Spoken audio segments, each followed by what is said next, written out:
Третата недела по Великден меѓу верниците, позната како Света недела, владиката Иларион, во сослужение на свештено-служители од Кочанскиот црковен храм ја осветија црквата посветена на рожденство на Пресвета Богородица или Мала Богородица во Небојани на Осоговските планини. По долги години на верниците од Осоговието и пошироко, конечно им се исполни желбата овој храм да биде осветен за да може да ги извршува сите верски потреби пропишани и од Македонската православна црква. Долгогодишната желба, желбата на предците ваши, било да се освети ова место и овој храм, како што со осветувањето на храмот се осветуваат овие зидини, така се осветува и целата природа, со воскресението Христово,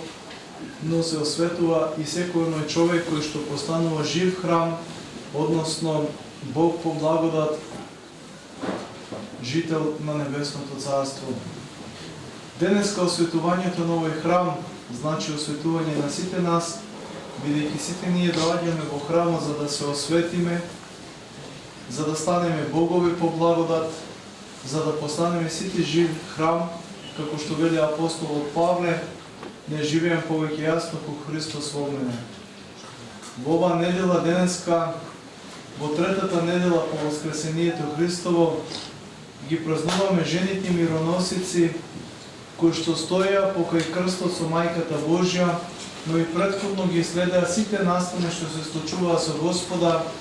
и судењето и кај Кајафа и кај Пилата, и мирењето на нозете на апостолите, а воедно беа сведоци и на неправедното Христово раснување на крстот помеѓу двајца разбойници. Кога Господ Бог беше распнат на крстот, знаеме од Евангелието дека црковната завеса се раскина и карпи пукна и многу гробови се отвори и многу свети воскресна, јавувајќи се на своите светиот град Ерусалим, сведочувајќи дека Христос е живот и воскресение и победа на смртта. Начинот на осветувањето покрај градоначалникот на општина Кочани Љупчо Папазов присуствуваа голем број верници кои го исполнија малиот црковен храм со подароци, при што се палеа свеќи за здравје и молитви. На лединката пред црквата беше организирана општа народна веселба со традиционални песни и ора, а организаторите подготвија и манастирска манџа за верниците. Со осветувањето се очекува овој манастир да добие уште повеќе на популарност кај верниците кои овде навраќаат се почесто и помасовно.